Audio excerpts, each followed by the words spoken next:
നാരായണം നമസ്കൃത്യ നരം ചൈവ നരോത്തമം ദേവീം സരസ്വതീം വ്യാസം തതോ ജയമുദീരയേ. അർത്ഥശാസ്ത്രമിദം പുണ്യം ധർമ്മശാസ്ത്രമിദം പരം മോക്ഷശാസ്ത്രമിദം പ്രോക്തം വ്യാസേനാമിതബുദ്ധിനാ.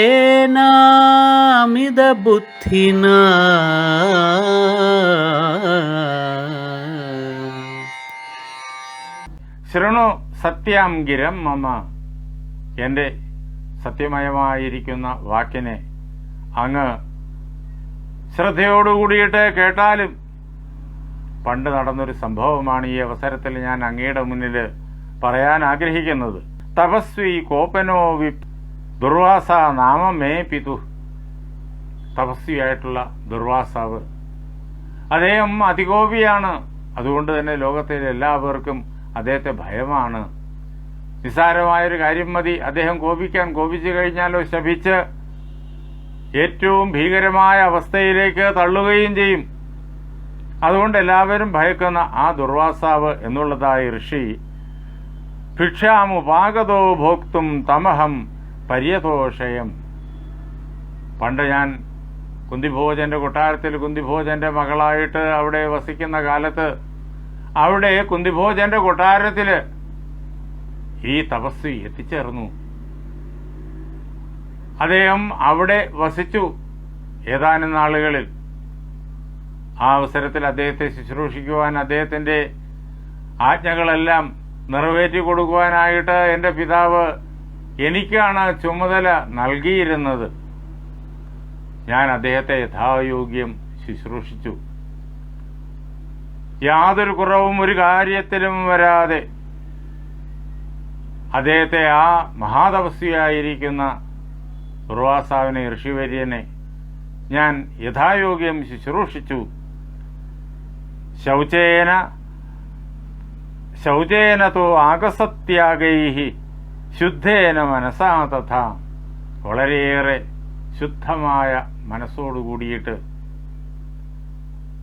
ഋഷിയെ പൂജിക്കുന്നു എന്നുള്ള പൂർണ്ണമായ സങ്കല്പത്തോടുകൂടിയിട്ട്, ഭക്തിയോടുകൂടിയിട്ട് അച്ഛൻ ആജ്ഞാപിച്ചു എന്നതുകൊണ്ട് പേരിന് മാത്രം എല്ലാം യാന്ത്രികമായി നിർവഹിക്കുകയായിരുന്നില്ല.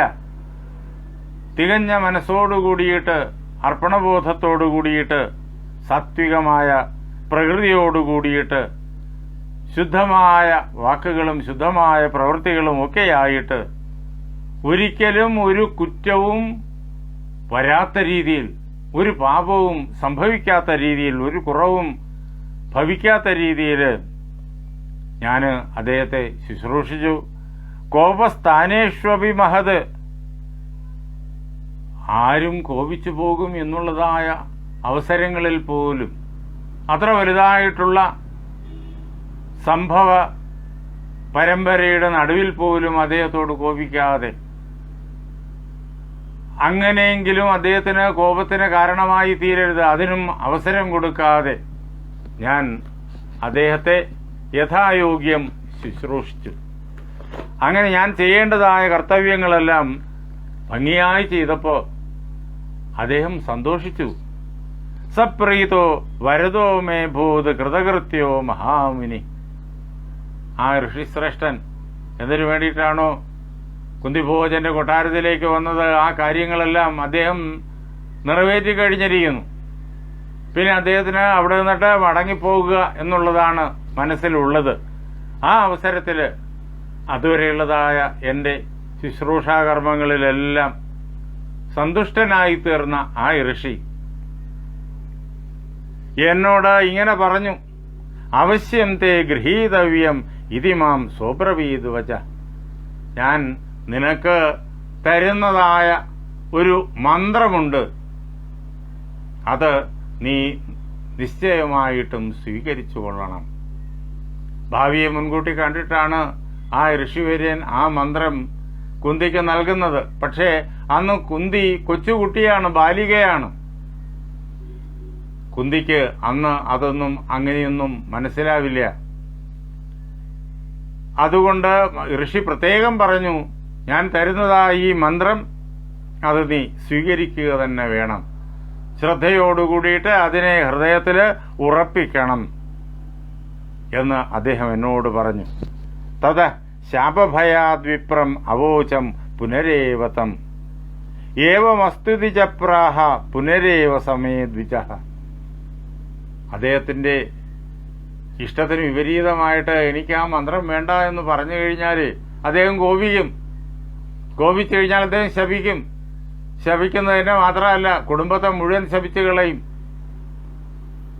അങ്ങനെയുള്ള ശാപത്തെക്കുറിച്ച് ഭയന്നിട്ട് യഥാർത്ഥത്തിൽ ഞാൻ മന്ത്രമൊന്നും ആഗ്രഹിച്ചില്ല. അതിന് തക്കവണ്ണമുള്ളതായ പ്രാപ്തിയും എനിക്കായിട്ടില്ല. എനിക്ക് എന്തെങ്കിലും പുതുതായിട്ട് വേണം എന്നൊരു സങ്കല്പം പോലും ഉണ്ടായിരുന്നില്ല. പക്ഷേ ശാപം വരാൻ പാടില്ലല്ലോ. ഇത്രയേറെ ശുശ്രൂഷിച്ച് കഴിഞ്ഞതിന് ശേഷം ശാപത്തിന് പാത്രമാവുക ശരിയല്ല. അതുകൊണ്ട് ഞാൻ ആ ഭയത്താൽ, ശാപഭയത്താൽ ആ ബ്രഹ്മജ്ഞാനിയായിരിക്കുന്ന ഋഷിവര്യനോട് അങ്ങനെ തന്നെ ആയിക്കൊള്ളട്ടെ, ഞാൻ അങ്ങ് തരുന്നതായ ആ അനുഗ്രഹത്തെ, മന്ത്രത്തെ സ്വീകരിച്ചു കൊള്ളാം എന്ന് അദ്ദേഹത്തോട് പറഞ്ഞു. ആ അവസരത്തിൽ അദ്ദേഹം എന്നോട് പറഞ്ഞത്, ധർമ്മസ്യ ജനനീ ഭദ്രേ ഭവിത്രി ത്വം ശുഭാനനെ. അല്ലേ കുഞ്ഞെ, നീ ശുഭാനനെയാണ്, മംഗളമയമായ മുഖത്തോടു കൂടിയവളാണ്. അങ്ങനെയുള്ള നീ ഭദ്രയാണ്.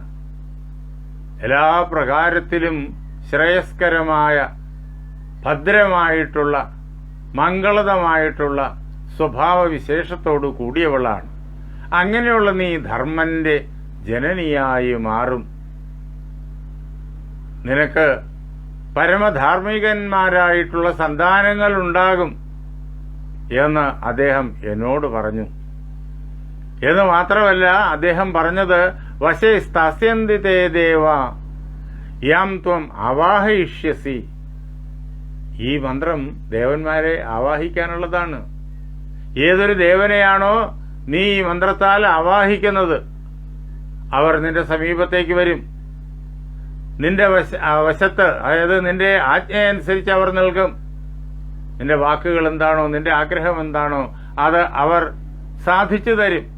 അങ്ങനെ ദേവന്മാരെ പോലും വശീകരിച്ചിട്ട് തന്റെ ആഗ്രഹങ്ങളെ നേടാൻ നിനക്ക് കരുത്ത് പകരുന്നതായ മന്ത്രമാണ് ഞാനിത് ഇപ്പോൾ തരുന്നത് എന്ന് അറിഞ്ഞുകൊള്ളുക.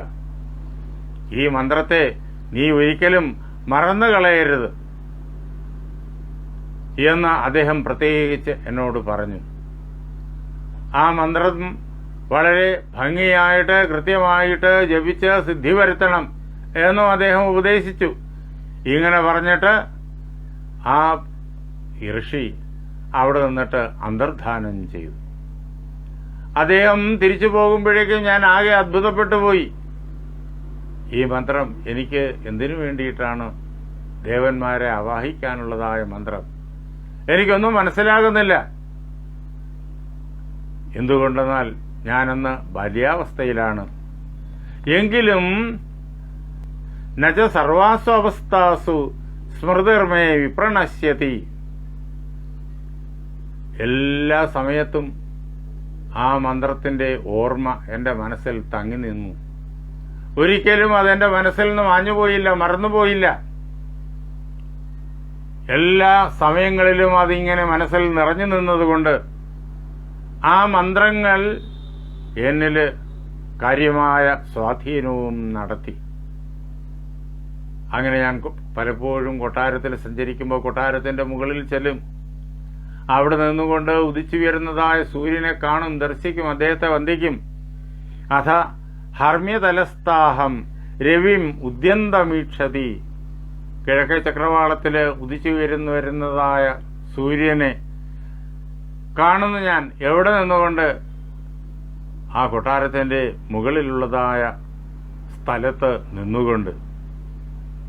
അങ്ങനെ ഉദിച്ചുയരുന്ന സൂര്യനെ കാണുമ്പോൾ, ആ കമനീയമായ ദൃശ്യം കാണുമ്പോൾ, സംസ്മൃത്യ തദ് സംസ്മൃത്യ തത് ഋഷേർവാക്യം സ്പൃഹയന്തി ദിവാനിശം. ആ ഋഷിയുടെ വാക്യത്തെ ഞാൻ ഓർക്കും. ആ ഋഷിയുടെ വാക്യത്തെ ഓർത്തിട്ട് ഞാൻ ആ സൂര്യന്റെ കമനീയമായ ആ രൂപത്തെ ആഗ്രഹിക്കും. അത് എന്നും അങ്ങനെ തന്നെയായി.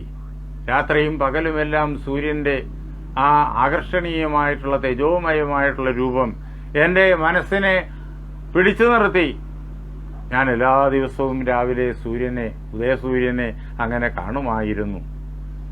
അങ്ങനെ ആഗ്രഹത്തോടു കൂടിയിട്ട് സൂര്യനെ ചിന്തിച്ചുകൊണ്ട് ആ മന്ത്രങ്ങൾ എൻ്റെ മനസ്സിൽ ഞാൻ ഉച്ചരിക്കുമ്പോൾ സ്ഥിതാഹം ബാലഭാവേന തത്ര ദോഷം അബുദ്ധ്യതി. ഞാൻ ബാലികയാണ്. അങ്ങനെ സൂര്യഭഗവാനെ ആഗ്രഹിച്ചുകൊണ്ട് സൂര്യഭഗവാന്റെ ആവാഹനത്തിന് കരുത്തുള്ളതായ ആ മന്ത്രത്തെ ജപിക്കാൻ പാടില്ല എന്നൊന്നും എനിക്ക് തിരിച്ചറിയില്ല. അത് ദോഷമാണ്, അതിൽ കുറ്റമുണ്ട്, അത് തിരിച്ചടികളുണ്ടാക്കും എന്നൊന്നും എനിക്ക് അറിയില്ലായിരുന്നു. അങ്ങനെ ആ ബാല കൗതുകത്താൽ ആ മന്ത്രത്തിന്റെ കരുത്ത് ഒന്ന് പരീക്ഷിച്ച് നോക്കാനായി എനിക്ക് തോന്നി. അങ്ങനെ വന്നപ്പോഴേക്കും ആ മന്ത്രത്താൽ അദ്ദേഹത്തെ ആവാഹിച്ചപ്പോ അഥദേവ സഹസ്രാംശുർ മത് സമീപഗതോ ഭവത്. ദേവനായ ആ സഹസ്രാംശു സൂര്യൻ, എളിയാലൊടുങ്ങാത്ത കിരണങ്ങളോടുകൂടിയവൻ, 1000 കിരണങ്ങൾ, അത് അനന്തമായ സംഖ്യയെ കാണിക്കുന്നു.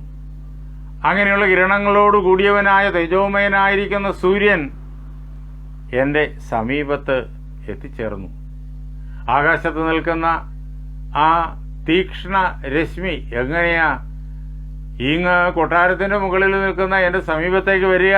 ദ്വിധാകൃത്വ ആത്മനോദേഹം ഭൂമൗച ഗഗനേപിച്ച.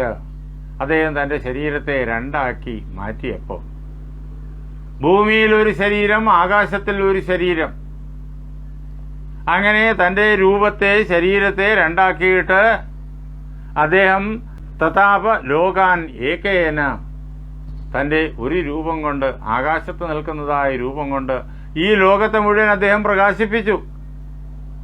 എന്നിട്ടോ ദ്വിതീയേന ആഗമത്സമാം, രണ്ടാമത്തെ രൂപം കൊണ്ട്, ആദ്യത്തേതിന്റെ ആകാശത്ത് നിൽക്കുന്ന രൂപത്തിന്റെ തനി പകർപ്പാണ് എന്ന് മനസ്സിലാകും ആർക്കും. എങ്കിലും കിരണങ്ങൾ അതുപോലെ തീക്ഷ്ണമല്ല. അങ്ങനെയുള്ള കമനീയമായ ആകർഷണീയമായ രൂപത്തോടു കൂടിയിട്ട് അദ്ദേഹം എൻ്റെ സമീപത്തേക്ക് വന്നു. അദ്ദേഹം അടുത്തെത്തിക്കഴിഞ്ഞപ്പോഴേക്കും ഞാനാകെ ഭയന്നുപോയി. ആ മന്ത്രത്തിന്റെ ശക്തി, അതിന്റെ ഗൗരവം ഞാൻ തിരിച്ചറിയുന്നത് അപ്പോഴാണ്. അതുകൊണ്ട് ഞാൻ വിറച്ചുപോയി. സമാം ഉവാചവേപന്തീം വരം മത്തോ വൃണീഷ്വഹ. വിറയ്ക്കുന്നവളായ, തൊഴുകയോടുകൂടിയിട്ട് അദ്ദേഹത്തിന്റെ മുന്നിൽ നിൽക്കുന്നവളായ എന്നോട്, ഞാൻ ഭയന്നുപോയി എന്ന് അദ്ദേഹത്തിന് മനസ്സിലായിട്ടുണ്ടാവണം. അദ്ദേഹം എന്നോട് പറഞ്ഞു, നീ എന്നോട് നിനക്ക് ആഗ്രഹമുള്ളതായ വരം ചോദിച്ചുകൊള്ളുക, എത്ര വരങ്ങൾ വേണമെങ്കിലും ചോദിച്ചുകൊള്ളൂ എന്ന് അദ്ദേഹം ധൈര്യം പകർന്നുകൊണ്ട് ഇങ്ങനെ എന്നോട് അനുഗ്രഹപൂർവകമായി പറഞ്ഞു. ആ അവസരത്തിൽ എങ്ങനെയെങ്കിലും അദ്ദേഹത്തെ തിരിച്ചയക്കണമെന്നൊരു ചിന്ത മാത്രമേ എൻ്റെ മനസ്സിലുണ്ടായിരുന്നുള്ളൂ. ഞാൻ അദ്ദേഹത്തോട് പറഞ്ഞു, ഗമ്യതാം ഇതി തം ചാഹം പ്രണമ്യ ശിരസാവതം. ഞാൻ അദ്ദേഹത്തെ ശിരസ്സുകൊണ്ട് നമിച്ചു, ഭക്തിയോടുകൂടിയിട്ട് നമിച്ചു.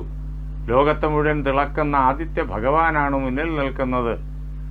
ആ ഒരു ചിന്തയാൽ ഞാൻ നമ്രശിരസ്കയായി തൊഴുകയോടുകൂടിയിട്ട് ഗദ്ഗദം നിറയുന്നതായ കണ്ഠത്താൽ ഞാൻ അദ്ദേഹത്തോട് പറഞ്ഞു, അങ്ങ് തിരിച്ചു പോയാലും സൂര്യഭഗവാൻ തന്റെ സമീപത്തേക്ക് ഈ പ്രകാരത്തിൽ ആ മന്ത്രജപം കൊണ്ട് ഓടിയെത്തും എന്ന് കരുതിയില്ല. അദ്ദേഹം ഇതാ എത്തിക്കഴിഞ്ഞിരിക്കുന്നു. അതുകൊണ്ട് ഇനി അദ്ദേഹം തിരിച്ചു പോകണം, നിനക്ക് വേണ്ടുന്ന വരം ചോദിച്ചുകൊള്ളൂ എന്നല്ലേ അദ്ദേഹം അറിയിച്ചിരിക്കുന്നത്. അതുകൊണ്ട് അങ്ങ് തിരിച്ചു പോയാലും എന്ന് ഞാൻ അദ്ദേഹത്തോട് പ്രാർത്ഥിച്ചു.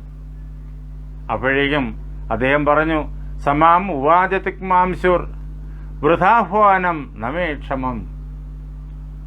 തീക്ഷ്ണകിരണനായിരിക്കുന്ന ആ സൂര്യൻ, ലോകത്തെ മുഴുവൻ തിളക്കുന്നവൻ, അദ്ദേഹം എന്നോട് പറഞ്ഞു, എന്നെ വെറുതെ ഇങ്ങനെ വിളിച്ചു വരുത്താൻ പാടില്ല.